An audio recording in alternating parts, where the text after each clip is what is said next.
আজকের আয়োজনে। আসসালামু আলাইকুম ম্যাডাম, অনেকদিন পরে আপনার সাথে দেখা হচ্ছে এই শোতে। অনেক ধন্যবাদ আপনাকে আমাকে আমন্ত্রণ জানানোর জন্য। আপনাকেও অনেক ধন্যবাদ, আপনি সময় দিচ্ছেন, যুক্ত হয়েছেন। আমি যেই প্রশ্নটা আসলে মাথা শুরুতেই আসে, যার কারণে আপনার সাথে বিশেষ করে কথা বলা, যে কদিন যাবত একটা ধারাবাহিক প্রতিবেদন আমরা প্রথম আলোতে দেখলাম, যে কিভাবে করে ইসলামী ব্যাংক দখল হলো, বা ইসলামী ব্যাংকের পরে ৭টি ইসলামী ব্যাংক দখল হলো, এবং সেটি ডিজিএফআই এর প্রত্যক্ষ ভূমিকা সেখানে ছিল। তারা হুমকি ধামকি দিল, তারা গিয়ে পরিচালনা পর্ষদের সভায় ঢুকে পড়ল, জোর করে পদত্যাগে বাধ্য করলো পদস্থ কর্মকর্তাদের, এমনকি পত্রিকাও যেন এটা ছাপাতে না পারে এই খবরগুলো, সেখানেও ছাপাখানা বন্ধের হুমকি দিল। সবই ডিজিএফআইয়ের প্রত্যক্ষ তত্ত্বাবধানে হলো। তৎকালীন মহাপরিচালক আকবর হোসেনের নামও আসছে এখানে। আসলে আহ, কি উদ্দেশ্য, ডিজিএফআইয়ের কি লাভ হলো এগুলো করে, বা ডিজিএফআই কেন এগুলোতে জড়িয়েছিল, জানেন? প্রথম কথা হলো বিসমিল্লাহির রহমানির রহিম। আমি আপনাকে এবং আপনার দর্শক যারা দেখবে এই শো এবং তাদেরকে শুভেচ্ছা জানিয়ে আমার বক্তব্যটা শুরু করছি। প্রথমে জানতে হবে আমাদের আসলে ডিজিএফআই এর সংগঠনটার প্রকৃত দায়িত্ব কি। ডিজিএফআই কিন্তু এমন একটা সংগঠন যার প্রকৃত দায়িত্ব হলো দেশের আন্তর্জাতিক সীমারেখাকে নিরাপদ রাখা এবং এই সমস্ত দেশের উপরে যে ঝুঁকি আসতে পারে বা যে থ্রেট যেটা বলি বা হুমকি, সেটা তারা দেখবে এবং আমাদের যে স্ট্র্যাটেজিক ইন্টারেস্ট যেটা আর কি, সেটা তারা প্রোটেক্ট করা, এটাই কিন্তু তাদের মূলত কাজ। এখন সেই কাজ থেকে তারা, আপনি যদি এখন তারা কি করেছে এটা যদি আপনি এখন কম্পেয়ার করেন, আমি যা বললাম এটা হলো একটা থিওরিটিক্যাল, আমি বলবো যে দায়িত্ব, এবং সব দেশেরই কিন্তু গোয়েন্দারা কিন্তু এই কাজটাই করে থাকে। তাদের প্রাথমিক দায়িত্বই তাই কিন্তু, যে আপনার দেশের বাইরে কোথা থেকে আমার হুমকি তৈরি হতে পারে, বা আমার যারা পসিবল বা সম্ভাব্য শত্রু যারা যারা দেশের ভালো চায় না, বা প্রত্যেকটা দেশে অ্যাকচুয়ালি কোনো দেশই স্থায়ী বন্ধু না, আবার কোনো দেশই কিন্তু স্থায়ী শত্রু না।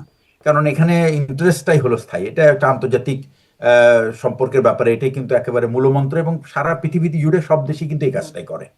কিন্তু ডিজিএফআই কে যখন প্রথম 1977 সালে প্রেসিডেন্ট জিয়াউর রহমানের আন্ডারে উনি এটাকে প্রথম সংগঠন করেন, এবং আমরা জানি যে তারপর থেকে যে সামরিক শাসকরা এসেছে, আমি বলবো যে প্রেসিডেন্ট জিয়াউর রহমান একটা বিরূপ পরিস্থিতি বা বিপ্লবের মধ্যে দিয়ে উনি দেশের রাষ্ট্র ক্ষমতায় আসেন, এবং তারপরে উনার দল গঠন, এরপরে এরশাদ সাহেব। তো এই সমস্ত জায়গায় ডিজিএফআই এর কিছু কিছু ভূমিকা ছিল, কিন্তু তা কখনোই কিন্তু রাষ্ট্রের জনগণ বা রাষ্ট্রের কোনো প্রতিষ্ঠানের প্রতি এত হুমকি ছিল না, যতটা আমরা গত শেখ হাসিনার সরকারের সময় আমরা ডিজিএফআই কে যেভাবে ব্যবহৃত হতে দেখেছি।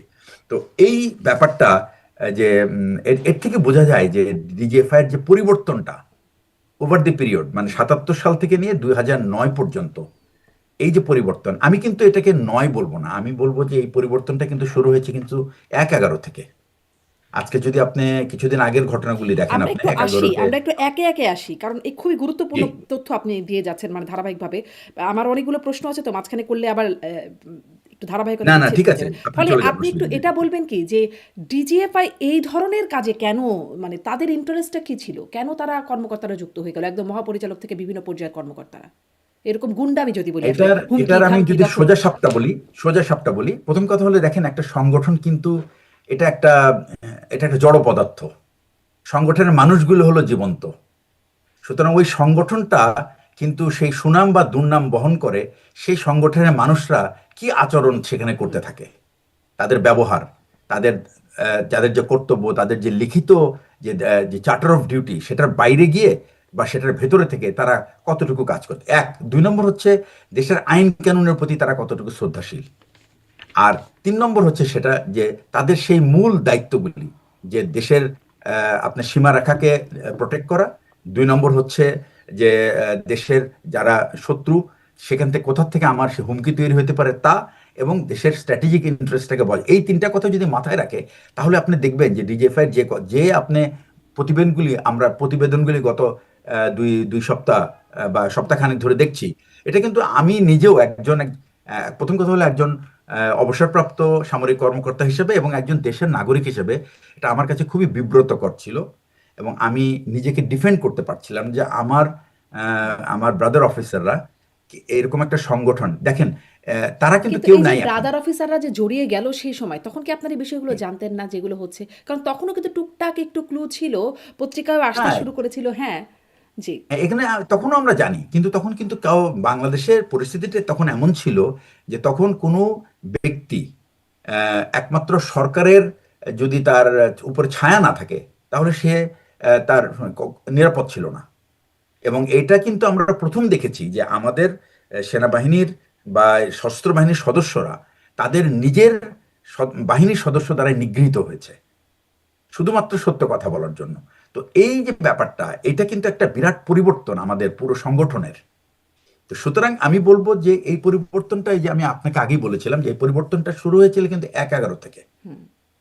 এখন প্রশ্ন আসতে পারে আপনার যে এটা কেন হলো, আপনি বলছেন যে কেন এই কাজগুলি করলো। এখানে দুটো জিনিস, একটা হলো খুব ব্যক্তিগত লোভ, আর ২ নম্বর হচ্ছে আপনার খুব শর্টকাটে উপরে উঠে যাওয়ার চিন্তা ভাবনা। দুটো স্বার্থ কি তাদের উদ্ধার হয়েছিল? অনেকের হয়েছে, সবার হয় নাই, অনেকেরই হয়েছে। এই যে ধরেন, আমি যদি এই ২ জন ডিজিএফআই এর মহাপরিচালকের নাম আসলো, এক হচ্ছে আকবর হোসেন আর একজন সাইফুল আবেদীন। তিনিও আ মানে এসআইবিএল ব্যাংক দখলের সময় কিভাবে গেছেন, কিভাবে হুমকি-ধামকি দিয়েছেন সে খবর আসছে। এবং শুধু তাই না, সাবেক প্রধান বিচারপতি তিনিও তার বইতে বলছেন যে এই সাইফুল আবেদীনই তাকে হুমকি-ধামকি দিয়েছেন পদত্যাগের জন্য, দেশ ছাড়ার জন্য ইত্যাদি। তো এই যে হুমকি-ধামকি দেওয়ার কাজগুলো, এই ২ জন মানে আরো হয়তো অনেকের নাম আছে, কিন্তু এনাদের নামে আমি দেখছিলাম এই ঘটনাগুলোর মধ্যে আছে। আচ্ছা, এখানে আমাকে ইনারা একটু কেমন পেছনে অফিসার যেতে ছিলেন? হবে। আপনার ও, ব্রাদার অফিসাররা? প্রথম কথা হলো সাইফুল আবেদিন ছিলেন তার কোর্সের সোর্ড অফ অনার, এবং সাইফুল আবেদিনকে আমি কিন্তু ছাত্র হিসেবে পেয়েছি আচ্ছা। তার সামরিক জীবনে প্রথম দিকে। মানে ক্যাপ্টেন অবস্থায় আমি তার প্রশিক্ষক ছিলাম, এবং তখন সে কিন্তু অত্যন্ত প্রমিজিং অফিসার, খুবই আমি বলি চৌকস অফিসার ছিল, পেশাগতভাবে অত্যন্ত দক্ষ, বুদ্ধিমান। তার বেড়ে ওঠা ছাত্র জীবন থেকে নিয়ে শুরু করে সোর্ড অফ অনার পাওয়া এবং ইউনিট লাইফ, প্রত্যেকটা পোস্ট কমিশনিং প্রশিক্ষণ, কোনো নিঃসন্দেহে দে আর ওয়ান অফ দি বেস্ট। একইভাবে আকবর হোসেনও কিন্তু তাই ছিল, সেও প্রথম সোর্ড অফ অনার না হলেও সে প্রথম দিকের অফিসার এবং খুবই পেশাগতভাবে অত্যন্ত দক্ষ অফিসার। আচ্ছা, এখন প্রশ্নটা হচ্ছে যে তারা কেন এরকম করলো। আমি এই জন্য আমি বারবার বলি যে ১/১১ ঘটনায় হুম, চলে যেতে হয় আমাদের। আচ্ছা। আর ১/১১ ব্যাপারে দেখেন, আপনি দেখবেন এখন দুজন সিনিয়র অফিসার এখন তারা রিমান্ডে আছে এবং আদালতের তত্ত্বাবধানে আছে। একটা হচ্ছে, একজন হচ্ছেন লেফটেন্যান্ট জেনারেল মামুন খালেদ, আরেকজন হচ্ছেন লেফটেন্যান্ট জেনারেল মাসুদউদ্দিন চৌধুরী। হুম, এই দুজন কিন্তু ১/১১ যে এই যে সামরিক বাহিনীর আপনার বা জেনারেল মঈনের সমর্থনে যে তত্ত্বাবধায়ক সরকার এসেছিল, এটা ছিল একটা, আমি বলবো যে extra constitutional act by the military officer. এটা কোনোভাবেই সাংবিধানের সাথে, সাংবিধানিকভাবে এটা তারা করতে পারে না। সুতরাং এই কাজটা যখন তারা করেছে, যখন যখন আপনি একটা ভুল করেন, ওই ভুলটাকে কাভার করার জন্য কিন্তু আরো অনেক সিরিজ অফ মিস্টেক করতে থাকেন। তা আমি বলবো যে না ধরেন সেই এই যে সিরিজ অফ অন্তর্বর্তী মিস্টেক, সরকার গঠন হলো, সেটাও তো এক্সট্রা কনস্টিটিউশনালি ছিল। এটা এটা হ্যাঁ, একটা বিপ্লবের পরে হয়েছে, কিন্তু ওটা কিন্তু বিপ্লব ছিল তখনও না। তো একটা বাস্তবতা ছিল। তখনও ধরেন যেভাবে করে না, একতরফা বাস্তবতা ছিল, নির্বাচনের কিন্তু এটা যখন কিন্তু জোর করে বিপ্লবের প্রেসিডেন্ট পরিস্থিতি ছিল ইয়াজউদ্দিন না। আহমেদ যাচ্ছিলেন, তখনও তো একটা হ্যাঁ, পরিস্থিতি অ্যারাইজ করেছিল। তখনও তো একটা ডক্ট্রিন অফ নেসেসিটি হ্যাঁ। ছিল। কিছু তো একটা করতে হতো। না, ওই নেসেসিটিটা তারা যেটা যতটুকু না নেসেসিটি ছিল, তার থেকে বেশি তারা necessity was was I mean cooked, hmm, আমি বলবো এটা রান্না করা হয়েছিল এবং তৈরি। কিন্তু এই ঘটনা, আজকের যে ঘটনা, এটা কিন্তু কোনো সামরিক কর্তৃপক্ষ কিন্তু বা ওই ইন্টারিম গভর্নমেন্ট কিন্তু রান্না করে নাই। হুম, এটা কিন্তু ন্যাচারালি তৈরি হয়েছে over a period of time. আপনি দেখেন, হ্যাঁ। ১৫ বছর না সেটাই একটা স্পষ্ট, মানে সেটাই আয়রন স্পষ্ট। ফিস্টে। হ্যাঁ। হ্যাঁ, এটা তারপরে সাধারণ ছাত্ররা, মানে এখানে কি ব্যাপারটা হলো কি যে আপনি যখন মানুষের অধিকার যখন হরণ করতে করতে এমন একটা পর্যায়ে চলে যান, যে তখন আর কিন্তু আর কোনো কিছু তার ভয় করে না। তো আপনি সেই ভয়টা আপনি মানে মানুষের ভয় চলে গেছে এবং তারা এর শেষ দেখতে চায়, এরকম একটা অবস্থায় চলে গেছে। তাই এটাতে কিন্তু আপনার একজন দুইজন মানে হাজার হাজার লাখ লাখ মানুষ এফেক্টেড ছিল, যার জন্য এটা ছিল বিপ্লব।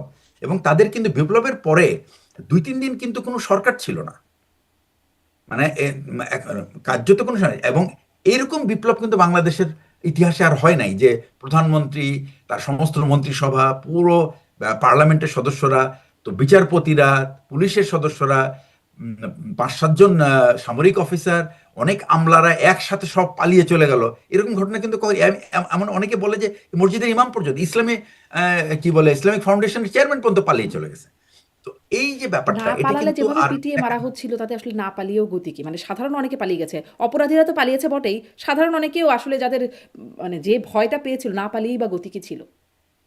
না, এই এই 24শে জুলাই কিন্তু আমি মনে করি যে কিছু, কারণ তাদের অপকর্মের বোঝাটা এত বড় ছিল যে তখন আর কিন্তু 1-11-র ব্যাপারটা কিন্তু হুম। এরকম ছিল না। জি। 1-11-র ব্যাপারটা কিন্তু নিশ্চয়ই। ছিল শুধুমাত্র একটা দুটো দলের মধ্যে মারামারি, এবং সেইটাকে পুঁজি করে মইনুল আহমেদ কিন্তু এই কাজ করলে, এবং এখানে আরো বিভিন্ন রকম আন্তর্জাতিক মহল জড়িত ছিল, এটা আমরা দেখেছি।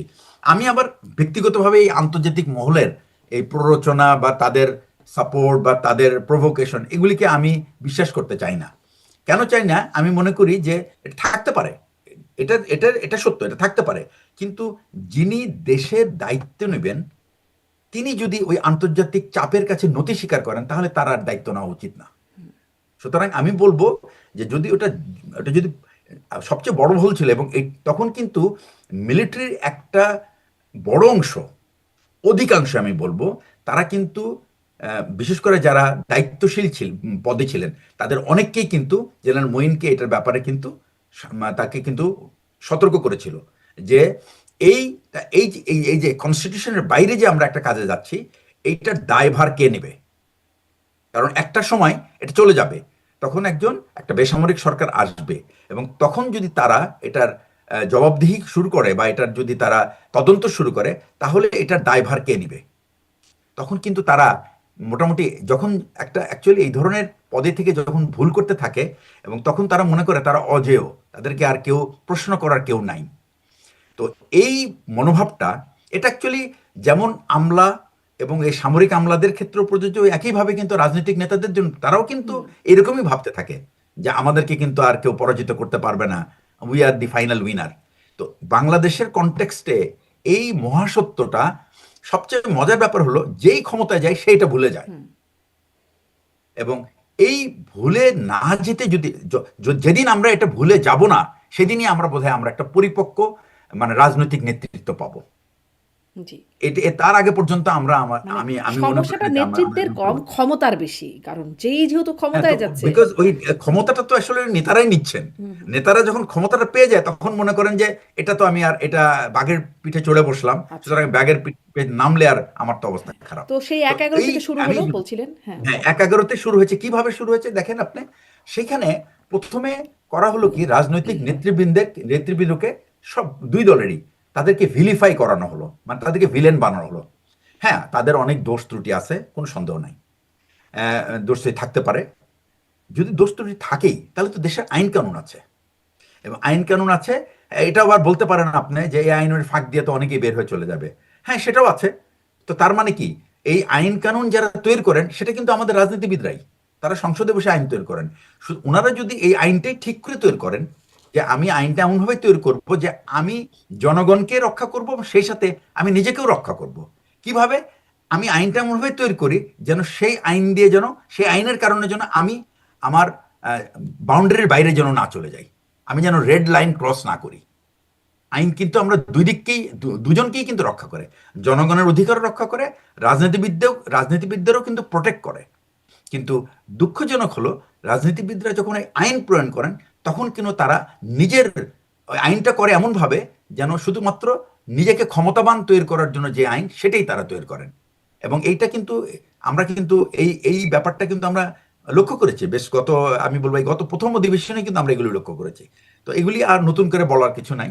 তবে এই সরকারের কাছে এখন পর্যন্ত যা দেখা গেছে, তাদের ভিতরে এক ধরনের কিন্তু রিয়েলাইজেশন আছে যে তারা নিজেদের একটা সেলফ চেক তারা নিজেরাই দিচ্ছেন নিজেদের উপরে। আমি মনে করি এই সেলফ চেক থেকেই তাদের সেই রিয়েলাইজেশন আসবে, এবং সেই ক্ষেত্রে তারা হয়তোবা ভালো কাজ করতে থাকবেন, বা ঠিক কাজগুলি, ভালো বলবো না, ঠিক কাজগুলি হয়তো করতে থাকবেন। তো 11-তে যে প্রসঙ্গে আসি আমি, সেটা যে 11-তে কি হলো, ওই ভিলিফাই করার জন্য একটা প্রজেক্ট হাতে নেওয়া হলো, যে সমস্ত রাজনীতিবিদদের, বিশেষ করে বিএনপি এবং আওয়ামী লীগ রাজনীতিবিদদের, তাদের যত দুর্নীতি, তাদের যত অপকর্ম আছে, সেগুলির একটা তালিকা তৈরি করা হলো। এই তালিকা তৈরি করে দুটো সিডি বানানো হলো। এই সিডিটা জাতীয় টেলিভিশনে প্রচারিত হয়েছে। আপনি অনেকেই জেনে থাকবেন এই ব্যাপারটা। একটা চিঠি ছিল আওয়ামী লীগকে নিয়ে, আর একটা চিঠি ছিল বিএনপিকে নিয়ে, এবং এইটার প্রডিউসার ছিলেন এখন কিন্তু সে জেলে। মানে উনাকে কিন্তু এখন উনি কিন্তু এখন মানে কি বলবো আপনার, উনি কিন্তু এখন রিমান্ডে আছেন। হ্যাঁ, যে আমাদের এক্স ডিজি উনি ছিলেন কিন্তু এটার মানে এটার প্রডিউসার।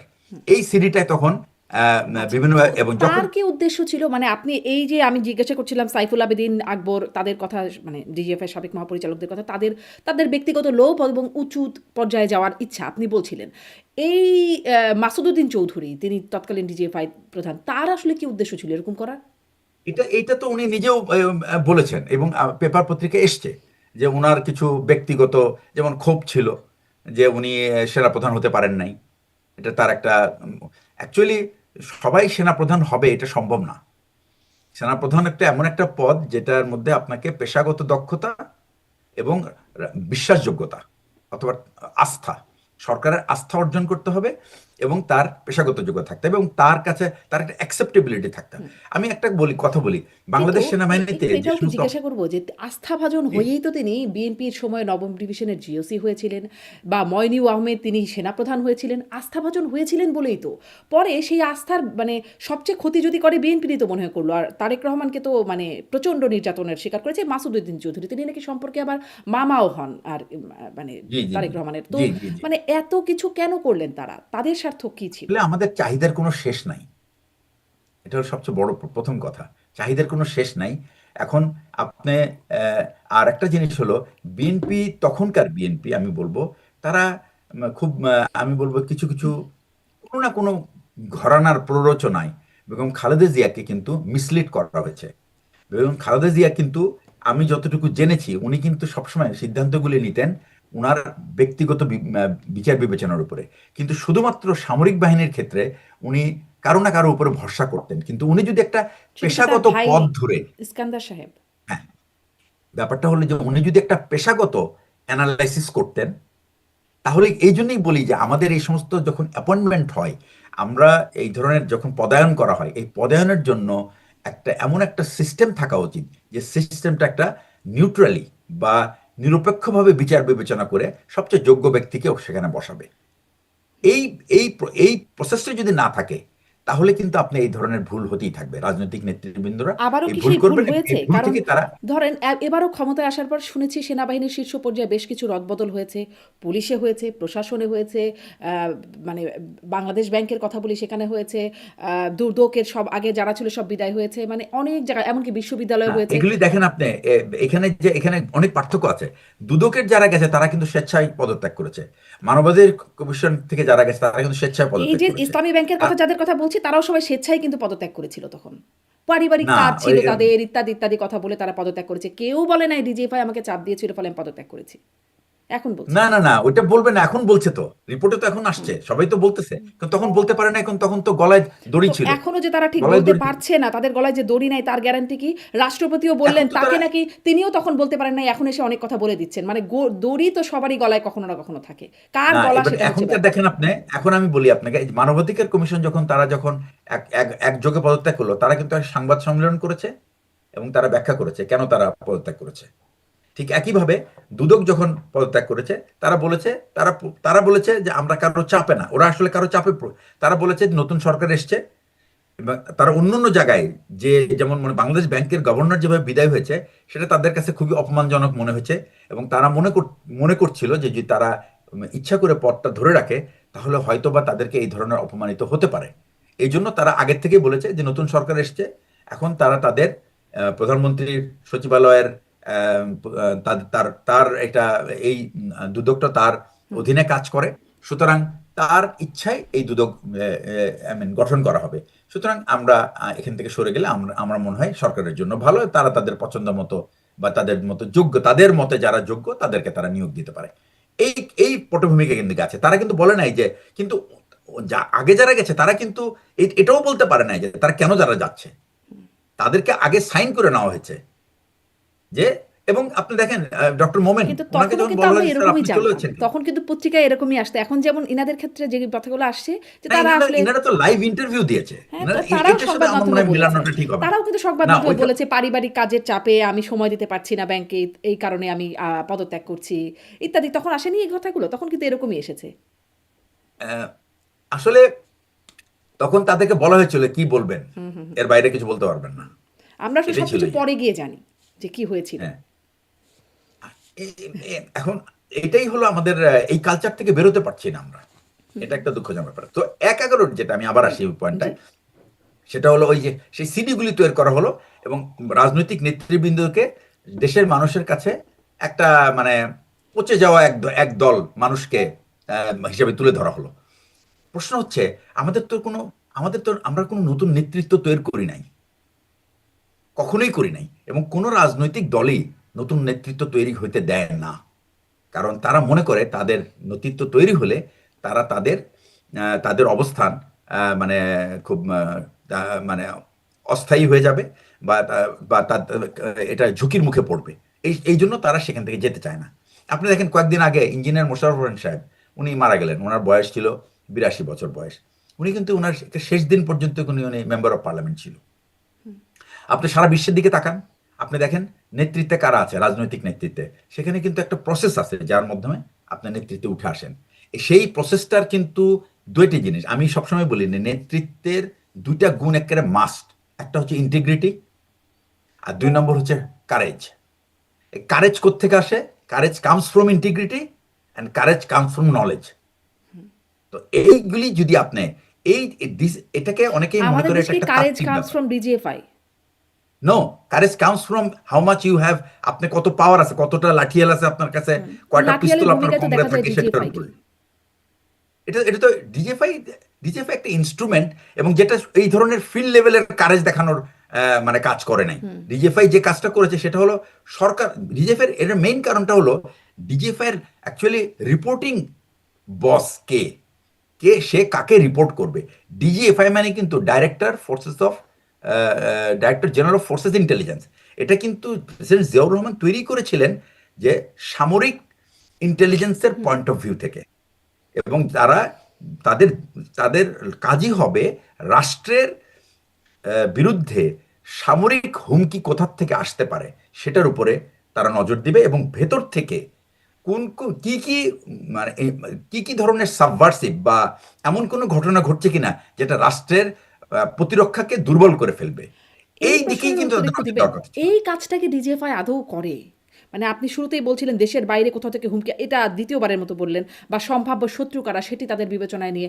এই কাজটি কি, যেটি আসলে তাদের কাজ, এটি কি ডিজিএফআই করে কখনো, বা করে? আপনি যদি ডিজিএফআই এর গত ১৫ বছরের ইতিহাস দেখেন, তাহলে হয়তো বা এটা আপনি এটার ব্যাপারে আপনার মতামত খুব পরিষ্কার হবে। কিন্তু তার আগের দিকে যদি আমি বলি, তাহলে আমি বলবো যে তারা ঠিক অতটা মানে আমি বলবো যে তারা পথচ্যুত ছিল না। হ্যাঁ, তারা কিছু কিছু জায়গায় পথচ্যুত ছিল, যেমন জেনারেল এরশাদ ব্যবহার করেছেন ওনার রাজনৈতিক দল গঠনের ব্যাপারে, বিভিন্ন রাজনৈতিক নেতৃবৃন্দের সাথে যোগাযোগের ব্যাপারে। এটা প্রথম কথা হলো যে এই কাজটা কিন্তু ঠিক না। আমাদের ডিজিএফআই এর যারা অ্যাকচুয়ালি কাজ করে তারা কখনো কিন্তু বুক ফুলিয়ে বা বুক উঁচিয়ে বলতে পারে না যে এটা আমাদের দায়িত্বের মধ্যে পড়ে না, সুতরাং এই কাজটা আমাদের করা ঠিক হবে না। এইটুকু বললেও কিন্তু তার অবস্থান নড়বড়ে হয় এত না। মেধাবী এই অফিসার, যেমন ধরনের আপনি সাইফুল ব্যক্তিত্বের আবিদিনের অভাব কথা ছিল। বলছিলেন, সোর্ড অফ অনার, বা খুবই ব্রিলিয়ান্ট অফিসার আকবর হোসেনের কথা বলছেন, তারা খুব এত ব্রিলিয়ান্ট মানুষজন, মানে বুক ফুলিয়ে এটুকু বলতে পারে না, বরং এই কাজে সম্পৃক্ত হয়। অ্যাকচুয়ালি বুক ফুলিয়ে বলার জন্য কিন্তু ব্রিলিয়েন্সির দরকার হয় না। ওই তো আমি বললাম যে আপনার থেকে ইন্টিগ্রিটি জানতে হবে, এবং আপনার যদি আপনার মানে আপনার কি কনস্টিটিউশনাল ডিউটিটা কি। প্রথম কথা হলো যে ডিজিএফআই ইজ অ্যান ইনস্টিটিউশন, এটা কিন্তু রাষ্ট্রের প্রতিষ্ঠান, এটা কোনো ব্যক্তির প্রতিষ্ঠান না। যখন এই প্রতিষ্ঠানটার যারা নেতৃত্ব দেয় তারা যখন নিজেদেরকে ব্যক্তির সার্ভিস মানে সার্ভিসের জন্য দেওয়া হয়েছে এটা যখন তারা ভাবতে থাকেন, তখন কিন্তু এই বিপদটা দাঁড়িয়ে যায়। বর্তমানের যে চেঞ্জটা, এই যে ৫ই আগস্টের পরে যে চেঞ্জটা, এইখানে বেশ পরিবর্তন হয়েছে। এবং আমি জানি যে বর্তমানে যে নেতৃত্বে যারা আসছেন এই পরিবর্তনের পরে, তাদের ভিতরে এই ধরনের রিয়েলাইজেশন, আমি আমার ব্যক্তিগত ধারণা থেকে আমি জানি, যাদেরকে ব্যক্তিগতভাবে চিনি, তাদের যে মান, সেই মান এবং তাদের যে রিয়েলাইজেশন, এই দুটোকে যদি আমি এক জায়গায় করি, তাহলে আমরা হয়তোবা একটা বেটার ফিউচার এইটা আমরা কি দেখতে আপনি যাচ্ছি। 5ই আগস্টের পর বলছেন নাকি 17ই ফেব্রুয়ারির পর মানে মানে গত নির্বাচনের পর? আমি আমি 5ই আগস্টের পরেও বলবো কিছুটা পরিবর্তন এসেছে, আর 17ই ফেব্রুয়ারির পরে গুণগত পরিবর্তনের পথে, এইটুকু বলবো। কারণ 5ই আগস্টের এটা পর আমার আমার ধারণা। অনুষ্ঠানেই অনেক নেতাকর্মীরা বলেছেন, মানে গণ অভ্যুত্থানে তারাও নাকি ডিজিএফআই নানান হুমকি ধামকি পেতে থাকতেন আর কি, ইত্যাদি। হ্যাঁ, আমি বলেছি আপনাকে যে ওই যে এটা তো একটা এটা একটা মেকানিজম ছিল। এই মেকানিজমটা কাকে কাকে ইনফ্লুয়েন্স করতো। সমস্যাটা হলো কি, যে আপনি যখন একটা প্রতিষ্ঠানের তার যখন ট্র্যাডিশন চেঞ্জ করে ফেলেন আপনি, পরে যারা আসে তারা ওই ট্র্যাডিশনটাকে ফলো করার চেষ্টা করে। কেউ কিন্তু নেতৃত্বে যারা আসেন তাদের কিন্তু কাজ আমি ফিল করি, তারা কিন্তু ফেরত এসে তাদের অবস্থান নেওয়ার পরে কিন্তু তাদের নিজেকে জিজ্ঞেস করা উচিত আমার কি দায়িত্ব হওয়া উচিত। সুতরাং সেই দায়িত্ব অনুযায়ী কিন্তু আমার পরিবর্তনগুলি সাধন করতে হবে। তো আমি যদি মনে করি, প্রথম কথা হলো যে ডিজিএফআই এমন একটা গোয়েন্দা সংস্থা, কিন্তু একটা রাষ্ট্রের প্রতিষ্ঠান, এবং এই প্রতিষ্ঠানটা শুধু রাষ্ট্রের জন্য না, এটা রাষ্ট্রের মানুষের আস্থা অর্জন করতে হয়। আপনি এই প্রতিষ্ঠানের সদস্যরা যখন ইতিপূর্বে, মানে গত 15 বছরে আমি দেখেছি যেটা, সেই প্রতিষ্ঠানের সদস্যরা যখন এই দেশের মানুষের স্বার্থের তাদের তাদের তাদেরকে রক্ষা না করে তাদের নিরাপত্তার জন্য হুমকি হয়ে দাঁড়ায়, তখনই এটা একটা বিরাট হ্যাঁ, গত তখন কিন্তু 15 এই বছর কেন প্রতিষ্ঠানটা বলছেন? আপনি তো সেই বললেন আস্থার। তত্ত্বাবধায়ক সরকার থেকে শুরু। মানে তারও আগে তার মানে? আমি মানে আমি আপনি বলছিলেন যে গত 15 বছর বলছেন কেন? কারণ আপনি তো বলছিলেন যে পনেরো পনেরো তত্ত্বাবধায়ক বছর সরকার হ্যাঁ, থেকে ওটা শুরু। অ্যাকচুয়ালি 2007 থেকে, এটা শুরু হয়েছে 2007 থেকে। বিকজ তারাই কিন্তু প্রভোগ করেছে। ওই যে তখন যে লিডারশিপ ছিল, তারা কিন্তু প্রভোগ করেছে। এখন কারা আসে? তারা তারা হলো এমন এক স্তর থেকে করেছে যে তারা মনে করতো যে এই স্তর থেকে হয়তোবা আমরা আগাইতে হলে আমাকে কিছু এক্সট্রা আমাদের পারফরমেন্স দেখাতে। এই যে সেটাই বলে, এটা হলো উচ্চাভিলাষী, মানে তার তার পার্সোনাল প্রোগ্রেস আর কি, নিজের পদোন্নতির জন্য তারা এই ধরনের কাজ করে থাকে। বাট এটা যে প্রতিষ্ঠান, যে এটার কারণে যে তারা যে দুর্নাম মানে কামাচ্ছে, এই ব্যাপারে কিন্তু তারা অতটা চিন্তিত না। সুতরাং তাদের অধীনে যে মেকানিজমটা আছে, সে পুরো মেকানিজমটাই কিন্তু তার জন্য কাজ করতে থাকে, যার ফলে পুরো প্রতিষ্ঠানের এই বদনামটা চলে এসছে। অ্যাকচুয়ালি প্রতিষ্ঠান কিন্তু কখনো ভালো বা, আমি আগেও বলেছি এটা, যে প্রতিষ্ঠান ভালো বা খারাপ এটা নির্ভর করে কিন্তু প্রতিষ্ঠানে যারা কাজ করে তাদের কর্মকাণ্ডের উপরে। সুতরাং আমরা প্রতিষ্ঠানকে এখন আমরা প্রায়ই ধরেন দেখি, মানে যেমন এখানেই কিছুদিন আমার আগে প্রশ্ন, শেখ হাসিনার সময় যারা কাজ করলো বা আওয়ামী লীগ সরকারের সময় যারা, তারা তাদের মানে তাদের সেই জায়গাটা প্রশ্নবিদ্ধ। কারণ তারা আসলে প্রতিষ্ঠানে যুক্ত হয়ে যেই কথাগুলো এখন উঠে আসে আকবর হোসেন সাইফুল আবেদিন সাহেবদের সম্পর্কে, তাতে বোঝা যাচ্ছে তাদের অবস্থান প্রশ্নবিদ্ধ। তার আগে আপনি বলছেন 11-11 সময়, হ্যাঁ, মাসুদউদ্দিন চৌধুরী বা মামুন খালেদ বা মইনু আহমেদ, তাদের ব্যাপারটা তারাও প্রশ্নবিদ্ধ।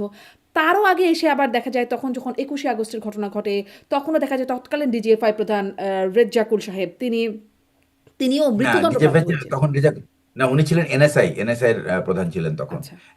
রেজাকুল হায়দার সাহেব ছিলেন এনএসআই এর একজন ডাইরেক্টর ছিলেন তখন। হ্যাঁ, হ্যাঁ। ডিজিএফআই এর উনি ছিলেন, ডিজিএফআই ছিলেন সাদেক হাসান রুমি। আচ্ছা, আচ্ছা। উনি উনি উনি অ্যাকচুয়ালি উনি উনি ওনাকে কোথাও আমরা দোষারোপ, মানে আওয়ামী লীগ যে তদন্তগুলি করেছে সে তদন্তের মধ্যেও ওনার নাম আসে নাই কোথাও। কিন্তু আবার মানে সেখানে যে সাক্ষ্য দিয়েছিল, তিনিও ডিজিএফআই এর কর্মকর্তা, জনাব মিজানুর রহমান, তিনিও বলেছিলেন ডিজিএফআই কিভাবে এখানে সম্পৃক্ত হয়েছে। মানে এখন যেভাবে সাক্ষ্য দিচ্ছে, তখনও সাক্ষ্য এসেছিল ডিজিএফআই কিভাবে সম্পৃক্ত হয়েছে হ্যাঁ, এই এই কাজগুলো এই বা জন্যই আমি বলছি কর্মকর্তারা। যে এই যে এটা আসছে কোত্থেকে, আপনি দেখেন এটা আসছে কোত্থেকে। এটা আসছে কিন্তু সেই প্রেসিডেন্ট এরশাদের ইনভলভমেন্ট, সে ডিজিএফএ কে যেভাবে ইনভলভ করে, প্রেসিডেন্ট জিয়াউর রহমান কিন্তু ডিজিএফএ কে এভাবে ইনভলভ করেন নাই। যার ফলে প্রেসিডেন্ট জিয়াউর রহমানের মৃত্যুর পরে কিন্তু ডিজিএফআই এর উপরে কোনো ঝড়ঝাপটা আসে নাই, বা ডিজিএফআই কে কিন্তু দায়ী করা হয় না কোনো ব্যাপারে। তখন প্রেসিডেন্ট জিয়াউর রহমান বেগম তার নিজের খালেদা জিয়ার সময় ব্যক্তিত্ব। হয়েছিল। হ্যাঁ, বেগম খালেদা জিয়ার সময় হয়েছিল। হ্যাঁ, তারপরে তো অ্যাকচুয়ালি ওই প্রেসিডেন্ট এরশাদের পর থেকে এটা কন্টিনিউ শুরু করেছে, এই যে ডিজিএফআই একের পর এক গভর্নমেন্টকে। কিন্তু আমি বলবো এরশাদের পতনের পরে কিন্তু সেনাবাহিনীতে একটা রিয়েলাইজেশন এসেছিল যে তারা আর রাজনৈতিক নেতৃবৃন্দের ক্রীড়ানক হতে চায় না। কিন্তু এই তারপরেই পলিটিক্যাল গভর্নমেন্ট আসার পরপরই কিন্তু ওই যে আমি বলি কিছু উচ্চাভিলাষী মানুষ, তারা তাদের নিজেদের স্বার্থে নিজেদেরকে কিন্তু রাজনৈতিক নেতৃবৃন্দের কাছে যাওয়ার চেষ্টা শুরু করে, এবং সেখান থেকেই কিন্তু, এবং যখনই আপনি আপনার প্রথম কথা হলো কি যে আপনার নেতৃত্বের জন্য আপনি কাকে সিলেক্ট করবেন সেটার প্রসেসটা যদি পেশাগত মানে পদ্ধতির মধ্যে থাকে, তাহলে কিন্তু এই ভুলগুলি হয় না। যখন পেশাগত দক্ষতার বাইরে ব্যক্তিগত আনুগত্য প্রাধান্য পায়, তখনই কিন্তু এই ঝামেলাগুলি শুরু হতে থাকে।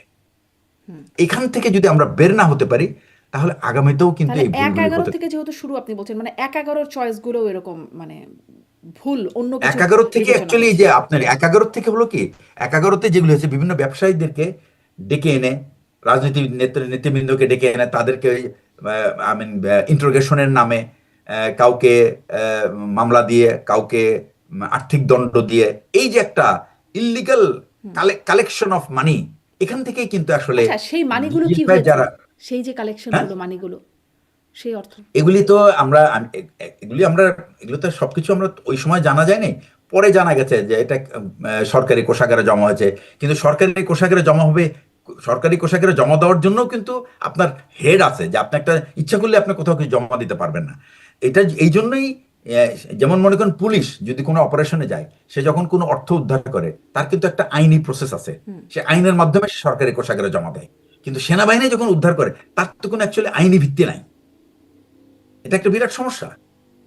সুতরাং তাকে কিন্তু আবার সেই পুলিশের কাছে যেতে হয়, এবং তখন তাকে একটা গল্প সাজাইতে হয়, যে এটা এই টাকা কোথা থেকে পেলো বা কিভাবে। এবং যতক্ষণ পর্যন্ত এটা পুলিশের কাছে না যাবে, ততক্ষণ তো এটা এটা এটা তো খুবই একটা ঝুঁকিপূর্ণ তহবিল, এটা যে কেউ সরায় ফেলতে পারে। এবং আমরা এটা সত্য মিথ্যা জানি না, তবে এই ধরনের অনেক ঘটনা আমি মুখরোচক গল্প হিসেবে বিভিন্ন সময় আমরা শুনেছি। বাট এটার আমি বলবো যে সত্যতা যাচাই করা আমার পক্ষে জি, সম্ভব না। সত্যতা যাচাই করা আসলে সম্ভব কিভাবে? কত কিন্তু টাকা যেও কিন্তু এটার বিশ্বাসযোগ্যতা থাকতেও পারে, থাকতেও পারে। কারণ জি। যারা ভুক্তভোগী তারা বলেছেন কার দ্বারা তারা নিগৃহীত হয়েছেন। আচ্ছা, হ্যাঁ।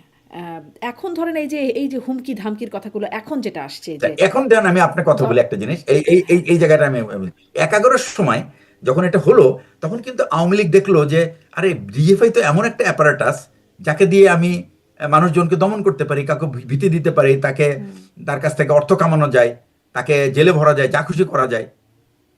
এই তখন থেকেই কিন্তু, এই ২০০৯ থেকে কিন্তু এই মানে এম্পাওয়ারমেন্ট।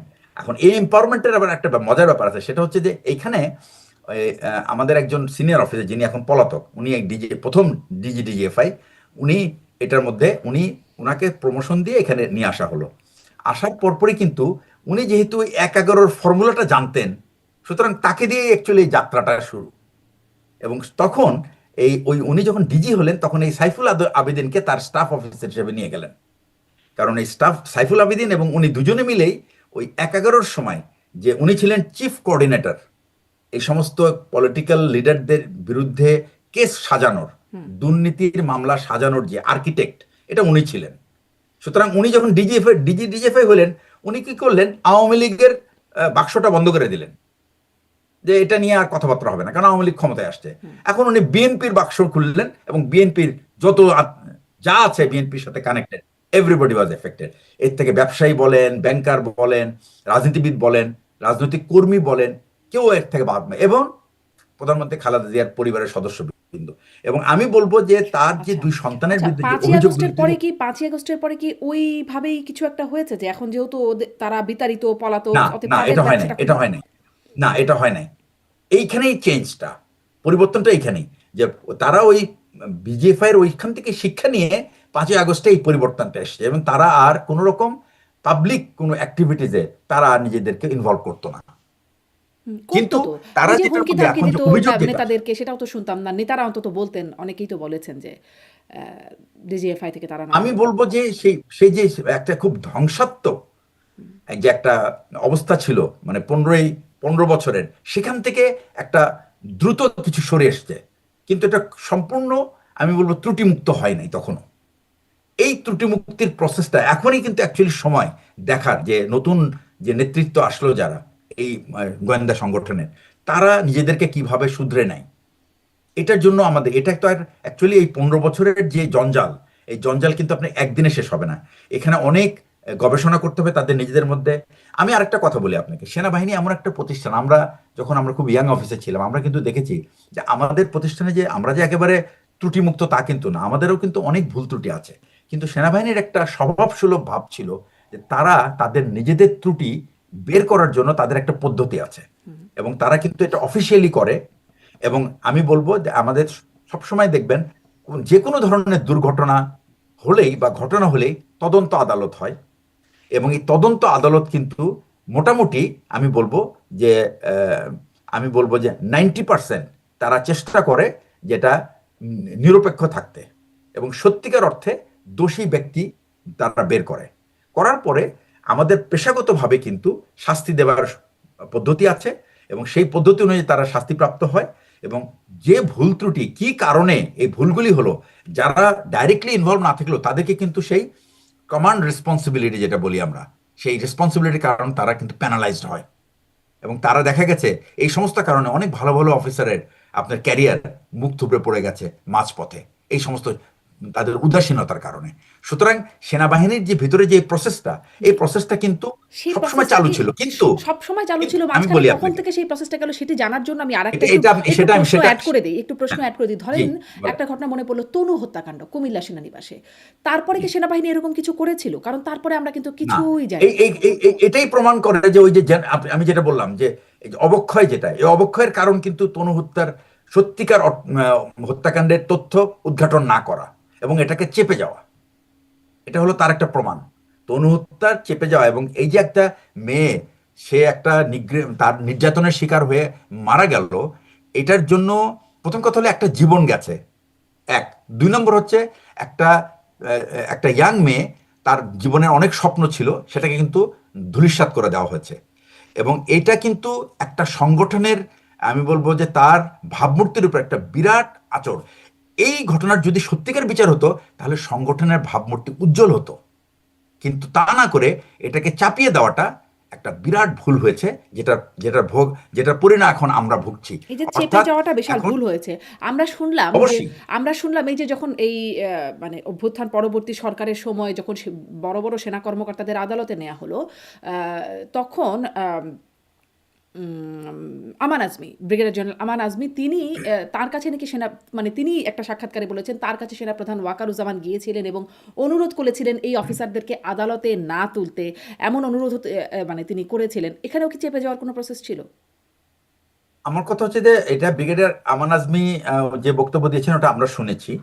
আমি যদি সেনাপ্রধান যদি ওনার কাছে, প্রথম কথা হলো যে এটা কিন্তু আমি ব্যক্তিগতভাবে, এটা আমার ধারণা, সেনাপ্রধান তার কাছে যেটাই করুক না কেন, it should not be coming to public, এবং এখানের মধ্যে বীরত্বেরও কিছু নাই। সেনাপ্রধান যদি তাকে কিছু বলে থাকে, তার নিশ্চয়ই তার একটা বিচার আচার আছে যে কারণে উনি বলেছেন, কারণ উনি একটা সংগঠন চালান, হি ইজ এন ইনস্টিটিউশন, এটা মনে রাখতে হবে। উনি ভুল করলে এটার দায়ভার সংগঠনের উপরে পড়বে, এটা ঠিক, কিন্তু ওনার ভুলগুলি কিন্তু, বা এটা কি ভুল নাকি এটার ওনার একটা এটা কি ওনার উনি বাধ্য হয়েছেন কোনো গ্রেটার কারণে, এটা কিন্তু ওনার জায়গায় না বসলে কিন্তু অন্য কেউ বুঝবে না এটা। আমি টেবিলের আর এক প্রান্ত থেকে আমি ওয়াকারুজ্জামানের চোখ দেখতে পাবো না। ওয়াকারুজ্জামান সাহেব উনি ওনার চোখ দিয়ে যা দেখেন, আমি কিন্তু তা দেখি না।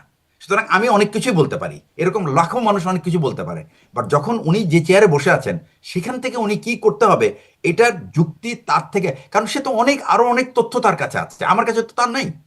ওনার কাছে অনেক কম্পালশন আছে, ওনার দায়িত্ব ছিল যে তাহলে কি আপনার মনে হচ্ছে দেশকে, যে দেশের সেই ভিতরে তথ্যটা স্থিতিশীলতা রাখা। জেনারেল মানে ব্রিগেডিয়ার জেনারেল আমান আজমি তিনি যখন পাবলিকে আনেন এটা অনুচিত হয়েছে? অবশ্যই এটা অনুচিত আমি মনে করি। আচ্ছা। আমি এটাকে উচিত মনে করি না, এটা principally ethically it is not correct. Because কি করছেন উনি, উনি কিন্তু একটা সেনাপ্রধানকে কিন্তু মানে আপনার অবনমিত করলেন। সেনাপ্রধান ইজ নট ইন্ডিভিজুয়াল ওয়াকার, এটার প্রতিষ্ঠান। এবং উনি, এটার মধ্যে বীরত্বের কিছু নাই। সেনাপ্রধান আমাকে রিকোয়েস্ট করেছে, আমি তার কথা মানি নাই, এখানে বীরত্বের কিছু নাই। কিন্তু এটা বলাটার মধ্যে আমার মনে করি যে এটা ওনাকে ছোট করা হয়েছে এটা ব্যাপারে। উনি যদি কিছু রিকোয়েস্ট করেও থাকে, এবং সেটা যদি উনি উনি বলতে পারতো যে আমার কাছে রিকোয়েস্ট এসেছিল, বাট আমি এটা আমি মানতে পারিনি নীতিগতভাবে, দ্যাটস এনাফ। কিন্তু আপনাকে বলতে হবে না যে ওয়াকারুজ্জামান আমার কাছে আসছিল, উনি আমাকে রিকোয়েস্ট করছেন। I think this is not correct. আমি, এটা আমার ব্যক্তিগত মত, he may not like it, but আমি হলে আমি করতাম না এটা। আচ্ছা। আমি যদি এরকম পরিস্থিতি থাকতাম, আমার কাছে যদি ওয়াকারুজ্জামান সেনাপ্রধান জেনারেল ওয়াকারুজ্জামান যদি অ্যাপ্রোচ করতেন, উনি আমার জুনিয়র, কিন্তু আমি উনি জুনিয়র হোক আর যাই হোক, ওনার চেয়ারটা তো আমার কাছে সম্মানিত। It is the chair of chief of army staff. এবং শুধু তাই নয়, he is chief of army staff, এবং উনি এমন একটা ব্যক্তিত্ব ছিলেন ওই সময়, উনি অনেক ভুল করতে পারেন, কিন্তু উনি কতগুলি কাজ করেছেন। যেমন জাতির যে মানে আপনার স্থিতিশীলতা, দেশের স্থিতিশীলতা একটা বিরাট ব্যাপার ছিল। এখানে অনেক রকম ধ্বংসাত্মক কর্মকাণ্ড হতে পারত।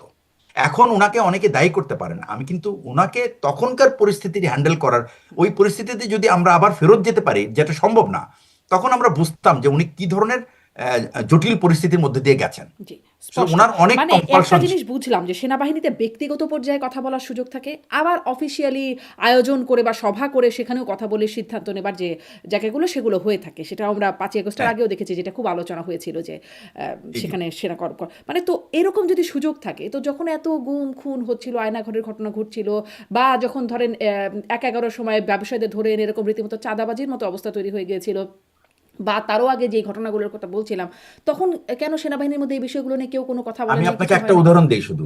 জেনারেল ইকবাল করিম ভূঁইয়া ছিলেন সিজিএস। উনি যখন এই 11 যখন হয়, উনি সিজিএস ছিলেন। উনি জেনারেল মইনু আহমেদের এই সমস্ত কর্মকাণ্ড পছন্দ করেন নাই, যার ফলে উনি কোনো রকম জেনারেল মইনু আহমেদের কোনো সভায় উনি এই ধরনের এই মানে রাজনীতিবিদদের বিচার আচার সংক্রান্ত কোনো সভায় উনি যোগদান করেননি। এবং পরে এক সময় উনি কিন্তু উনি ব্যক্তিগতভাবে উনি ওনার কাছে অ্যাপ্রোচ করে উনি ওখান থেকে সরে গেছেন। তো আমার কথা হচ্ছে যে আপনি পাবলিকলি আপনি রিভোল্ট করার কোনো সুযোগ নাই। আপনি যদি কোনো দায়িত্ব আপনি মনে করেন যে এটা আপনার আপনার নৈতিকতার বিপক্ষে যাচ্ছে, তখন কিন্তু আপনি সেখান থেকে সরে আসাটা, যেভাবেই হোক সরে আসাটাই কিন্তু অ্যাকচুয়ালি প্রকাশ করে যে আপনি এই কর্মকাণ্ডের, এই অনৈতিক কর্মকাণ্ডের অংশ হিসাবে আপনি নিজেকে জড়াতে চান না। অবসরে যাওয়ার আমি পরে মনে অবশ্য করি অনেক যে কিছুই তিনি পাবলিক করেছেন। অবসরে যাওয়ার পরে মানে সম্প্রতি 5ই আগস্টের পরে অনেক কিছুই তিনি পাবলিক এটা করেছেন। তার এটা মধ্যে এটা একটা ওনার বিষয়, ব্যক্তিগত ব্যাপার। যেহেতু আমি ওটা নিয়ে I can't actually comment on his personal. উনি উনি করেছেন, পাবলিক করেছেন, এটা এটা ইটস হিজ জাজমেন্ট। আমি এটার ব্যাপারে আমার কিন্তু কোনো যা মন্তব্য নেই। পাবলিক করেছেন তার মধ্যে একটা হচ্ছে ওই যে ডিজিএফআই এর অফিসেই নাকি র তারা অ্যাক্টিভলি কাজ করতো, র এর কর্মকর্তারা তারা কাজ করতেন, তাদের জন্য একটা সভা কক্ষই নাকি তারা ব্যবহার করতেন, এরকম আহ, মানে আর এরকম ঘটনা যখন ঘটতো। আর যখন আর যখন সেনাপ্রধান ছিলেন, তখন আর আমি চাকরিতে নাই, সুতরাং ওই তথ্যগুলি জানা আমার পক্ষে সম্ভব না। কিন্তু এটা লোকমুখে প্রচলিত, এবং উনি যখন সেনাপ্রধান হিসেবে এটা যখন বলেন, তখন নিশ্চয়ই এটার ভিতরে কোনো সত্যতা আছে। না হলে এটা উনি বলবেন কেন? কিন্তু তিনি সেনাপ্রধান কারণ হিসেবে এটা কিছুই তো, করতে পারেন না। না উনি তো অ্যাকচুয়ালি ওই যে সেই ডিজেফাইটা হওয়ার কথা ছিল, কিন্তু অ্যাকচুয়ালি আমাদের এটাই এই এই পরিবর্তনগুলি এখন আগামীতে প্রয়োজন। যেমন আমি আপনাকে বলি, ডিজিএফআই যেহেতু ডাইরেক্টর ফোর্সেস অফ ইন্টেলিজেন্স, এটা কিন্তু অ্যাকচুয়ালি এটার চেইন অফ কমান্ড হওয়ার কথা হলো, এটার বস হওয়ার কিন্তু একটা মিলিটারি কমান্ডার হওয়ার কথা, অর্থাৎ আন্তঃবাহিনী প্রধান যিনি, তার কাছে উনি রিপোর্ট করার কথা। কিন্তু তা না করে উনি রিপোর্ট করতো সরাসরি প্রধানমন্ত্রী, একজন রাজনৈতিক ব্যক্তিত্বের কাছে, যার মানে স্থায়িত্বকাল অনলি 5 ইয়ার্স, এবং যার প্রফেশনাল, আমি বলবো পেশাগত টেকনিক্যাল বিষয়গুলি, যেটা তার মানে আমি বলবো যে যেটা তার অবশ্যই সেটার একটা, উনি যে একটা এই এই অ্যাকচুয়ালি গোয়েন্দা প্রতিবেদনটাকে আপনার তৈরি করে ঠিক ঠিক যেটুকু রাষ্ট্রপ্রধানের প্রয়োজন, ততটুকুই তাকে জানানো হয়। বাকি পুরো প্রসেসটা তাকে জানার কথা না। কারণ যখন আপনি একজন ব্যক্তি, সে তার কোনো চেইন অফ কমান্ড না থাকাতে সে যখন একটা রাষ্ট্রপ্রধানের সাথে যোগাযোগ করা শুরু, তখন কিন্তু রাষ্ট্রপ্রধান, তখন কিন্তু মানে সে তার গুরুত্ব পাবার জন্য কিন্তু এই এই যে এটাই হলো ইঁদুর দৌড় ডিজিএফআই এর। এখানে যে যত রাষ্ট্রপ্রধানের কাছে যেতে পারে, তার তত উপরে ওঠার মানে সুবিধা। কিন্তু এটাই হলো কিন্তু আমাদের। আমাদের তো ভবিষ্যৎ মানে অতীতে দেখা যে যে যত এই ইঁদুর দৌড়ে এভাবে রাষ্ট্রপ্রধানের কাছে, তাদের একটা পরিণতিও হয়ে গেছে, মানে সেটিও বেশ হ্যাঁ, বাট বেশ ওইটা অনেক ওইটা দিন আবার ধরে ওই এই যে আমি ঘটনাগুলো বললাম, ওটা চলছে। কেউ মনে রাখে না, ওটা কেউ মনে রাখে না। আচ্ছা, তো ওই যে মানে যেটি ইকবাল করিম ভূঁইয়া বললেন যে র অফিস করতে, এই র চেনার উপায় কি ছিল, মানে কি থাকে র, যাতে এটা বোঝা যায় এই যারা র। চেনার চেনার তো উপায় কিছু নাই। চেনার উপায় কিছু নাই। এটা নির্ভর করে যে আপনার প্রত্যেকটা দেশেরই রাজনৈতিক যেমন আপনি মনে করেন MI6 এবং CIA, তারা একে অপরকে সহযোগিতা করে। কিন্তু MI6 এর যদি কেউ CIA এর উপরে স্পাইং করে, তাহলে কিন্তু এটা বিরাট অপরাধ, এবং তাকে তারা যুক্তরাষ্ট্রে যদি ধরা পড়ে, তাহলে কিন্তু তার আইনে বিচার হবে, স্পাইং আইনে বিচার হবে। ঠিক একইভাবে আপনি আপনার গোয়েন্দা প্রতিষ্ঠান আপনার ভিতরে একটা তথ্যের আদান প্রদান থাকতে পারে, কিন্তু সেই তথ্য কতটুকু দিব সেটা কিন্তু নির্ভর করবে সেই গোয়েন্দা বাহিনীর তার অগ্রাধিকারের উপরে, তার সেন্সিটিভিটির উপরে। সে কি কি তথ্য আপনি তার সঙ্গে এক্সচেঞ্জ করবে সেটার সিদ্ধান্ত কিন্তু তার নিজের। রর কাছে আমি যদি এখন সবকিছু আমি খাতা খুলে দিই রয়ের কাছে, এটা তো আমার দুর্বলতা। এবং একটা এক্সপেকটেশন, তো চেষ্টা করবে সবকিছু জানতে আমার কাছ থেকে, কিন্তু আমি ঠিক করবো যে আমি কতটুকু রকে বলবো। এই যে জাতীয় তথ্যের গোপনীয়তা, এটার দায়িত্ব তো সেই গোয়েন্দা দপ্তরের যে প্রধান সে ঠিক করবে সে কতটুকু কি দিবে। সুতরাং আপনি যদি দেখেন যে কিন্তু কিন্তু কিন্তু এই যে কে রর কর্মকর্তা, তাদের কি কোনো মানে আইডি কার্ড থাকতো যে আমরা না, আইডি কার্ড না, এটা তো অ্যাকচুয়ালি এটা প্রত্যেক গোয়েন্দা বিভাগে জেনে ফেলে তাদের মতে যে কে র প্রধান, যে বাংলাদেশের রয়ের প্রধান কে এখন, এটা প্রত্যেকটা গোয়েন্দা সংস্থার প্রধানরা জানেন। জানেন কে রয়ের প্রধান, বাংলাদেশের রয়ের প্রধান? না, আমি জানি না, এই তথ্য তার আমি জানবো না।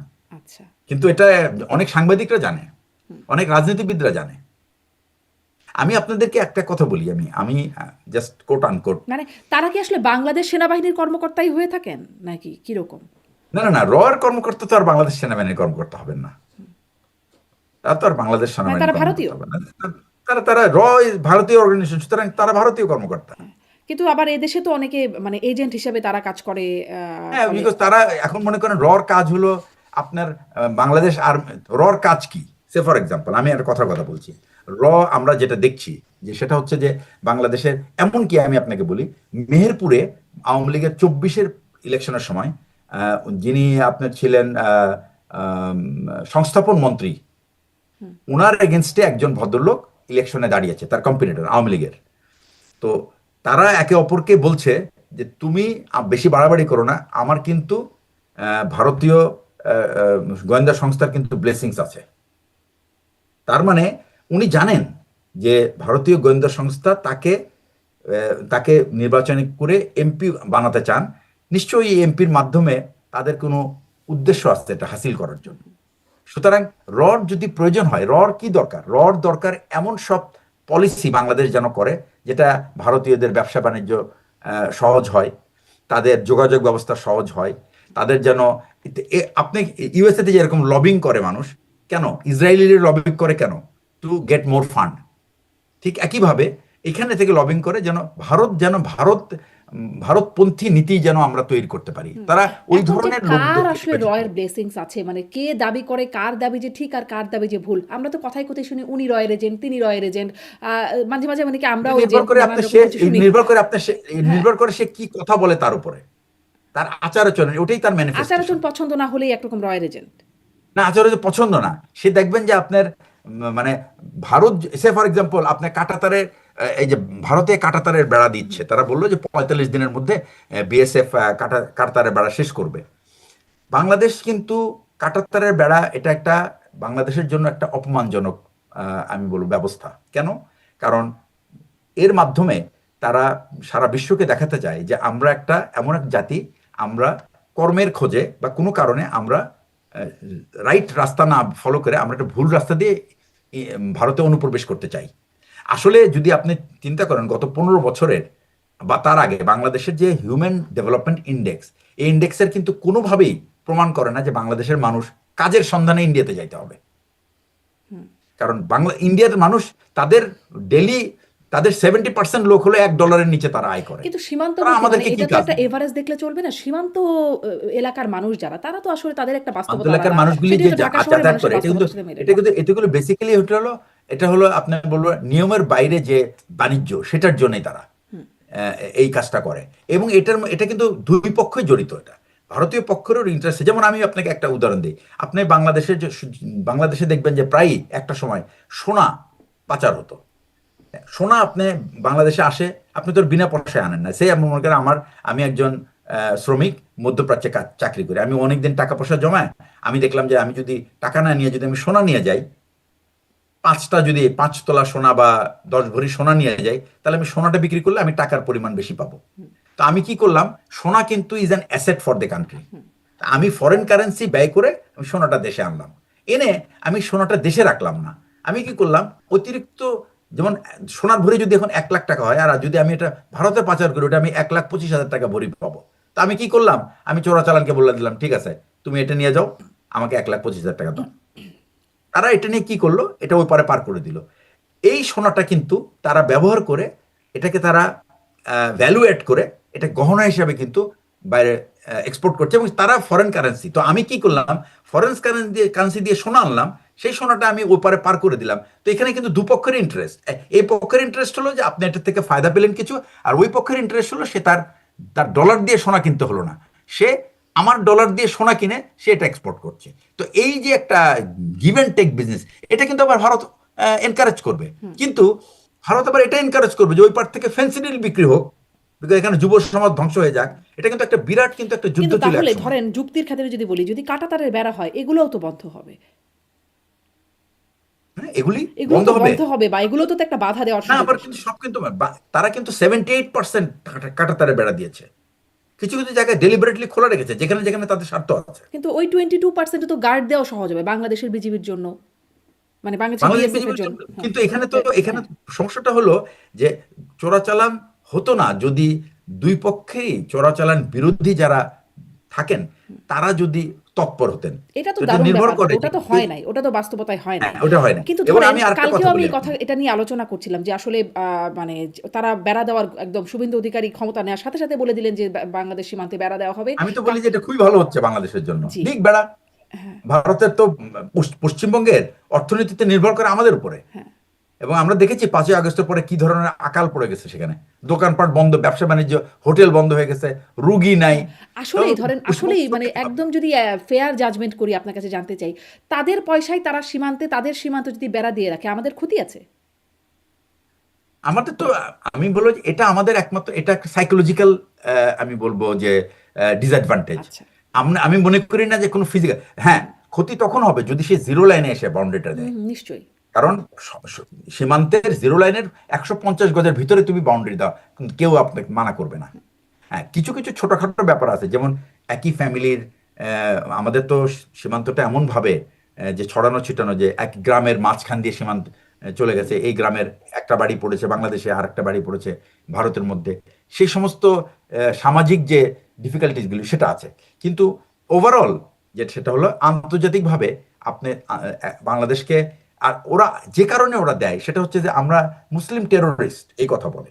তো সুতরাং আপনাকে দুইটা ট্যাগ দিচ্ছে, একটা হচ্ছে যে আপনি একটা টেরোরিস্ট কান্ট্রি, 2 নম্বর হচ্ছে যে আপনি আপনার হিউম্যান কোয়ালিটি ভারতের মানুষের থেকে কম, এটাই প্রমাণ করা, অর্থাৎ আপনাকে জাতি হিসেবে নিচু দেখানো। তো এটা একটা আত্মসম্মানের জাতি হিসেবে তো আমরা এটা অ্যাকসেপ্ট করতে পারি না।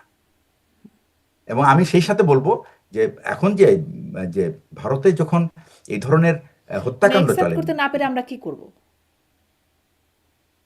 আমরা আমাদেরকে নিজেদেরকে পরিবর্তন করার চেষ্টা করব সামাজিকভাবে। এটা আমরা যদি আসলে আমাদের যদি কর্মস্থান আমরা এখানে তৈরি করতে পারি ভালো, তাহলে আমরা কেন ওপারে যাব?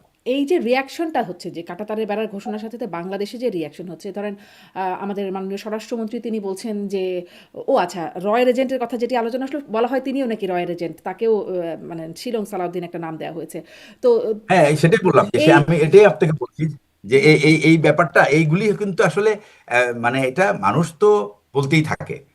প্রশ্নটা হচ্ছে উনি তো ওনার কর্মকাণ্ড দিয়ে প্রমাণ করবেন যে হি ইজ নট। এখন কে যে এটা ঠিক তার দায়িত্ব। বলে আর কে যে ভুল বলে, বলে যারা তারাও গুরুত্বপূর্ণ মানুষ, এমন না যে তারা খুব ফেলনা মানুষ। অতএব কে যে ঠিক বলছে এটা বোঝা তো একটা খুবই না, এটা দুঃসহ ঠিক, ব্যাপার। এটা আমি মানি। তবে আমি মনে করি যে রাজনীতিবিদরা লুজ কথা বলা ঠিক না, তারা তাদের অবস্থানটা বুঝে কথা বলা উচিত। কারণ নিশ্চয়ই। তাদের দিকে, তারা তো অ্যাকচুয়ালি তারা তো স্ট্যান্ডার্ড বেয়ারার দেশের রাজনৈতিক নেতারা, তাদের কর্মকাণ্ড বা তাদের চালচলন সেটা কিন্তু বাকি মানুষের জন্য একটা উদাহরণ। তারা যদি সেটা নিজেদেরকে সেটা প্রমাণ না করতে পারে, তাহলে তো তার আমি মনে করি যে তা তো সে বটেই, কিন্তু খুবই শুধুমাত্র আমাদের দেশের যে ব্যাপারটা আছে সেটা হলো এটা মাঠের বক্তব্য, না, আমাদের মাঠের দেশে, আর আমাদের ঘরের দেশে এটা বক্তব্য। রাজনৈতিক বক্তব্য বললেই মনে হয় এটা মিথ্যা কথা, বা এটা একটা ভুয়া কথা, কথার কথা বাট এই যে এরকম। এটা কিন্তু একটা, এটা জানেন আপনি এটা কত বড় ক্ষতিকর। এই জন্যই রাজনীতিবিদরা মানুষের কাছে কিন্তু বিশ্বাসী হয়ে উঠতে পারে না, এবং রাজনীতিবিদরা যখন অবিশ্বাসী হয় তখন তার উপর তো আস্থা রাখা মুশকিল, ঠিক আছে না? এটাই। ধরেন ধরেন সাংবাদিকরা যদি কেউ কাউকে রাজনীতিবিদদের কাউকে চোর বাটপার ইত্যাদি বলে তাহলে হয়তো তার বিরুদ্ধে মামলা হতে পারে মানহানির। রাজনীতিবিদরা একে অপরকে হর হামেশা এরকম চোর বাটপার এজেন্ট ইত্যাদি বলে যাচ্ছে, এগুলো রাজনৈতিক বক্তব্য হিসেবেই আমরা শুনে আসছি। যাই হোক, মেইন প্রসঙ্গ যেটাতে আসছিলাম ওই যে কাঁটাতারের বেড়ার কথায়, সরকারের যে প্রতিক্রিয়া, যেটি আসলে কেন্দ্রীয় সরকারের না, এটি একটা রাজ্য সরকারের বক্তব্য, এটি আমলে নেওয়ার কিছু নেই, মাননীয় স্বরাষ্ট্রমন্ত্রী বলছেন, এটিকে আপনি কিভাবে দেখছেন? এবং তার প্রতিক্রিয়া আবার বিরোধী দল, বিশেষ করে নাহিদ ইসলামের বক্তব্য, শক্ত বক্তব্য রাখছেন, সার্জিসরা তারা বক্তব্য রাখছেন, তারা এর প্রকট সমালোচনা করছেন। আসলে কার অবস্থানকে আপনি কিভাবে দেখবেন নিরাপত্তা বিশ্লেষক হিসেবে? প্রথম কথা হলো যে এখানে বিরোধী দল যে বক্তব্য রাখছে তারা তো actually they are trying to score the point, এটাই হলো আসল কথা, পয়েন্ট স্কোর করার জন্য। সরকার যে কথাটা বলছে এটা তো ঠিক। আসলে ভারতের তো রাজ্য সরকার কোনো সিদ্ধান্ত কার্যকরী করে না, কারণ বৈদেশিক সংক্রান্ত যত নীতি সব কিন্তু কেন্দ্রীয় সরকার করে থাকে। হ্যাঁ, রাজ্য সরকারের অবজেকশন থাকলে সেখানে কেন্দ্রীয় সরকার কিছু জিনিস মানে ইমপ্লিমেন্ট করতে তাদের কষ্ট হয়, কিন্তু রাজ্য সরকার আর কেন্দ্রীয় সরকার যদি একই পথের পথিক হয় তাহলে তাদের জন্য, যদি রাজ্য সরকার, যদি কেন্দ্রীয় সরকার যদি পজিটিভ হয় বা তারা যদি কোনো কাজ আসলে শেষ করতে চায় তাহলে তারা সেই ইন্টারনাল বাধার মুখে আর আভ্যন্তরীণভাবে তারা বাধাপ্রাপ্ত হবে না। এটাই হলো তো এখন যেটা হচ্ছে সেটা হচ্ছে উনি যাই বলুক না কেন এটা হয়তো বা তার তার দেশের রাজনীতির কারণে তিনি বলছেন, তবে এটার যৌক্তিকতা এবং এটার বাস্তবতা কতটুকু এটা দেখা যাবে আগামীতে যখন কেন্দ্রীয় সরকারের কি পলিসি নেয় সেটার উপরে। আচ্ছা। তবে আমি ফিল করি যে আমার দেশের নীতি আমাকে ঠিক করা উচিত, আমার স্বার্থ থেকে ঠিক করা উচিত। কে কি বললো না বললো সেটা দেখে আমার কাজ করার অ্যাকচুয়ালি প্রয়োজন নাই। আমি আমার স্বার্থ দেখে এবং আমার দেশের জনগণকে এইটা তাদেরকে তৈরি করা আমার দায়িত্ব। আমার দায়িত্ব বলতে আমি বলছি রাজনৈতিক সরকার এবং রাজনৈতিক নেতা এবং সমাজের দায়িত্ব। শুধু রাজনীতিবিদদের দোষ কিন্তু দিলে বলে চলবে না, বলে সমাজের অনেক কিছু। রাজনীতিবিদরা তো বলছেন, মানে তাদের কথা, মানে ইভেন অভ্যুত্থানের পক্ষের শক্তিরা বলেন যে বিএনপিকে ক্ষমতায় বসিয়েছে ভারত, বিএনপি মানে এখনো ভারতের প্রেসক্রিপশনে চলছে ইত্যাদি ইত্যাদি, মানে সরকার চলছে এরকম কথা বলছে। মানে এইটা একটু আলাদা করে জানতে চাই যে এটা অ্যাকচুয়ালি বাংলাদেশের থেকে বেশি ইন্ডিয়ানরা বলে, তাদের গণমাধ্যম কিন্তু আরো বেশি, যে তারেক রহমানকে এই শর্তে তাকে ক্ষমতায় আনা হয়েছে। বাংলাদেশের লোকের থেকে তারা বেশি বলে। না কেন, জামাতের পক্ষ থেকেও তো বলা হয়, জামাতের যারা গুরুত্বপূর্ণ আমাদের কথাবার্তা বলছেন ওই যে তারাও তো বলছে। তাদের তো রেফারেন্স তো ওইটাই। তাদের কথা হলো যে উনি তারা যদি তো বলে নানান রকম ভারত বিরোধী কথা বলেন, তাহলে তারা তারা কেন ভারতের রেফারেন্সকে আমলে নেবে? তারা যখন বাংলাদেশের সংখ্যালঘু নির্যাতন নিয়ে ভারতের গুজবকে আমরা আমলে নিয়ে নেই, তো এই কথাকে তারা আমলে নিচ্ছে কেন?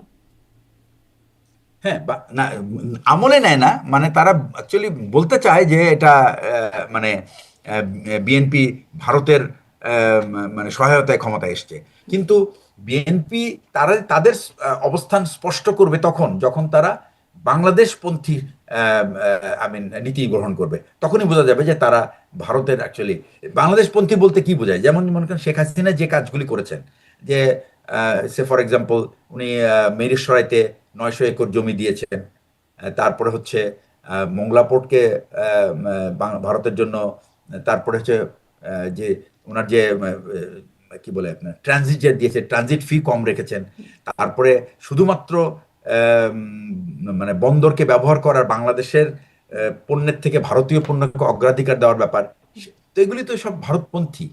তো এখন আবার ভারতপন্থী আমেরিকাপন্থী কাজ তো করে গেল, মানে ইউনূস সরকার, যে কথা হচ্ছে তারা গোপন, মানে তখন যে চুক্তিটা এটা কিন্তু গোপনে ছিল এখন যদি এটার ব্যাপারে প্রকাশ্যে। কিন্তু আমি বলি আপনাকে, প্রত্যেকটা চুক্তির এখানে প্রথম কথা হলো কি, এই আমেরিকার সাথে যে চুক্তিটা এইটাই একমাত্র চুক্তি যেটা কিন্তু পাবলিক হয়েছে, অর্থাৎ এটা ওয়েবসাইটে আসছে। সেটা আমেরিকার ওয়েবসাইটে প্রথমে আসছে তাদের ইয়ে থেকে, আমাদের তো হ্যাঁ, প্রথম বিকজ এনডিএ ছিল। আমেরিকার ওয়েবসাইটে কখন আসবে, আসবে কখন, যখন এটা ইট ইজ, তাদের তো রাগ ঢাকের কিছু নাই। ইন্ডিয়ার সাথে অনেক চুক্তি হয়েছে, তো ইন্ডিয়া তো কোনোদিন তার ওয়েবসাইটে আনে নাই। কেন আনে নাই? তার মানে এখানে কিছু একটা মানে শেডি কিছু আছে, কিছু একটা অন্ধকার আছে, মানে যখন চুক্তিটা সেজন্য আনতে হচ্ছিল চায় না। তখন কেন সেটি ছিল? হ্যাঁ, যখন বুঝি চুক্তিটা নাই। হচ্ছিল অন্তর্বর্তী সরকারের সময়, নির্বাচনের 3 দিন আগে, তখন কেন সেটি ছিল? হ্যাঁ, অন্তর্বর্তী সরকারে আপনি হয়ে যদি যাওয়ার পরে চুক্তির প্রকাশ ধারাগুলি করে কি পড়ে হবে? থাকেন, আমি কিন্তু এই ধারা কিন্তু আমি এখন এই যে এইমাত্র সরলাম 32 পেজ কিন্তু আমি অন্তত 7 দিন ধরে পড়ছি। আমি একটা অ্যানালাইসিস তৈরি করেছি যে এটা কতটুকু বাংলাদেশের পক্ষে, কতটুকু ভারতের মানে আমেরিকার পক্ষে। এখানে কিন্তু একটা জিনিস, আমেরিকার যে কাজটার কারণে বাংলাদেশ চিৎকার করছে সেটা হচ্ছে আমেরিকা চাচ্ছে কিছু রেগুলেটরি কন্ট্রোল আমাদের প্রোডাক্টের উপরে। তারা তারা যে তাদের দেশে যখন আমি পণ্য পাঠাবো, তারা চায় যে তাদের দেশের যে স্ট্যান্ডার্ড আছে সেই স্ট্যান্ডার্ড অনুযায়ী আমরা পাঠাবো, ওই সার্টিফিকেশনগুলি দরকার, সেই যেটা চুক্তি নিয়ে আজকের বাংলাদেশ আলোচনায় সরকার। আর নাই যাই, কারণ সেই চুক্তি নিয়ে কথা বললে একটা বড় আলোচনায় যেতে হবে, পরে একদিন এই হ্যাঁ, চুক্তি বড় নিয়ে হয়তো আলোচনা, রাইট। আলোচনা করব।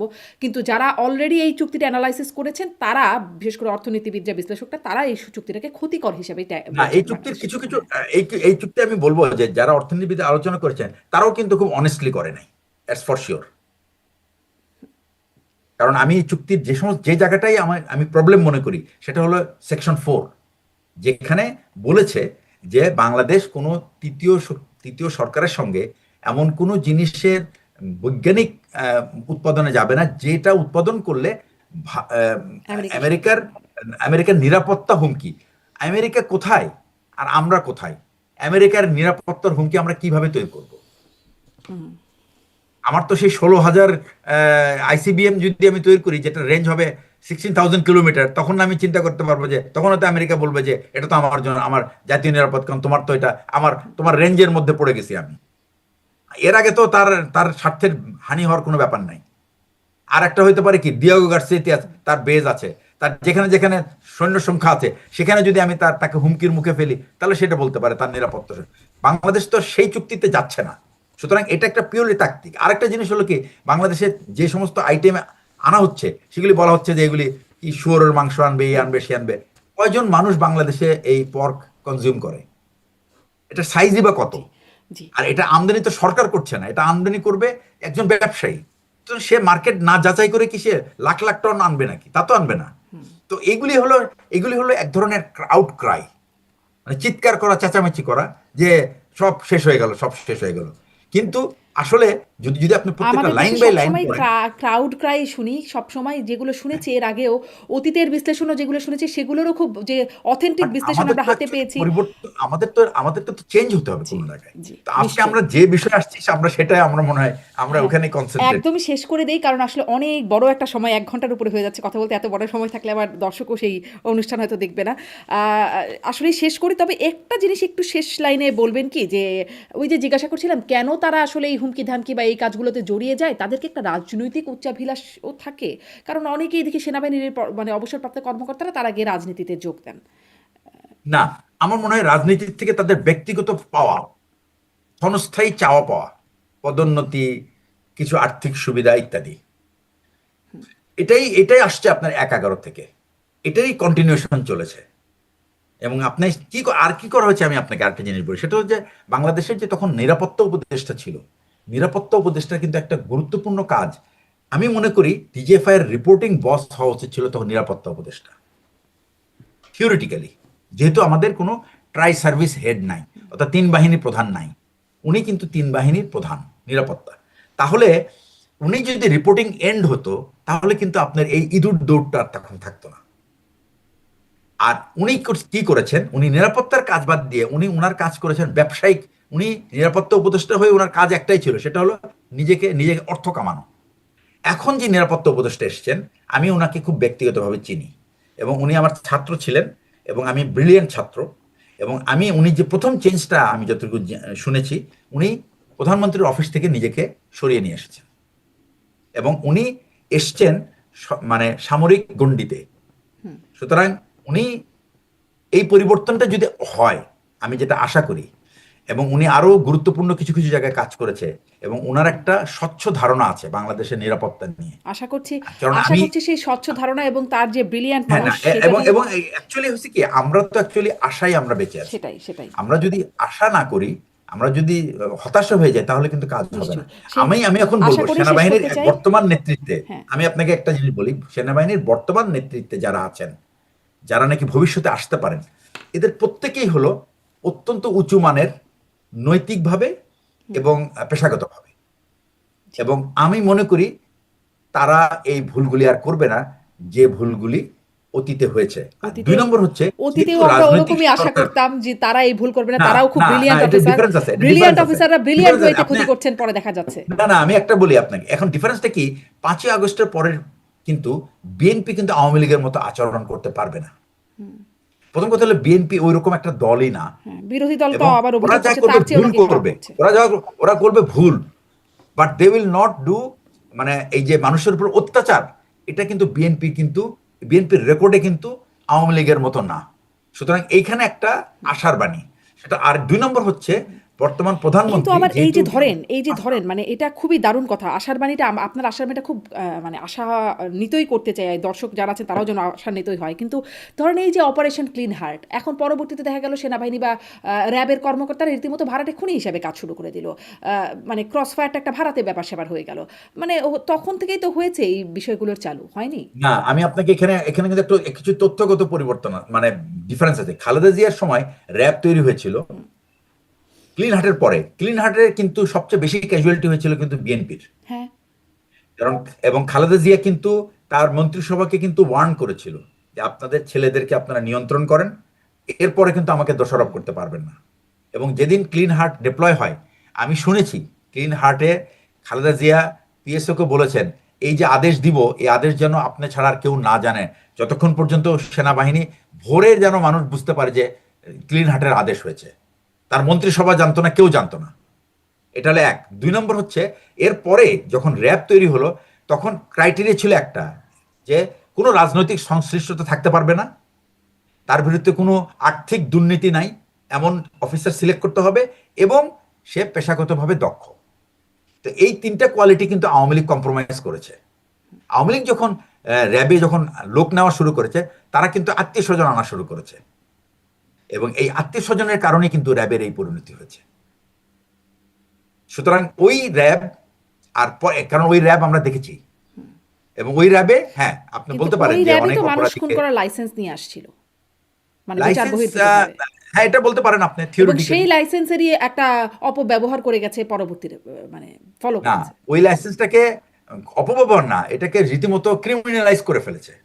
ওটাও ক্রিমিনালাইজই আপনি করা ওই ছিল, সময় বিচার বহির্ভূত খালেদা জিয়ার হত্যাকাণ্ড। সময় যে যে যেগুলি কাজ হয়েছে প্রত্যেকটা, যদিও এটা অবিচার, আমি বলবো যে এই যে হত্যাকাণ্ড হয়েছে প্রত্যেকটা হত্যাকাণ্ডই কিন্তু অবিচার।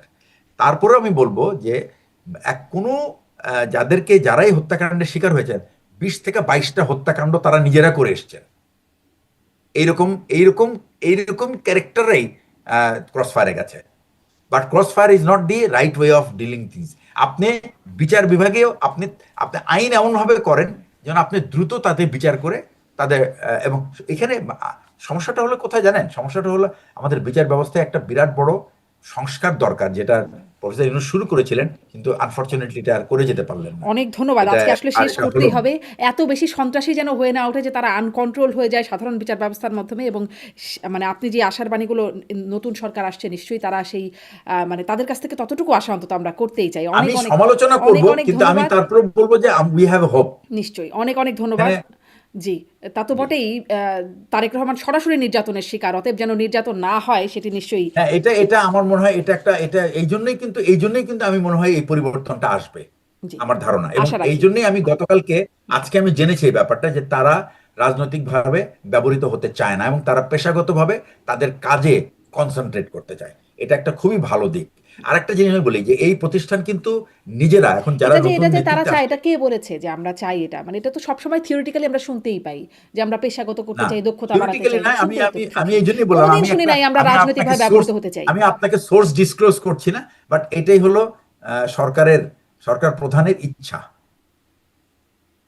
সরকার প্রধানের ইচ্ছা, এবং যে উনি এই এই ধরনের প্রতিষ্ঠানকে, রাষ্ট্রীয় প্রতিষ্ঠানকে উনি রাজনৈতিকভাবে আর ব্যবহার করতে চান না, বা তাদেরকে আমি বলবো যে তারা অ্যাসুরেন্স পেয়েছে যে তাদেরকে আর এই ধরনের রাজনৈতিক কোনো কাজে ব্যবহার করা হবে না।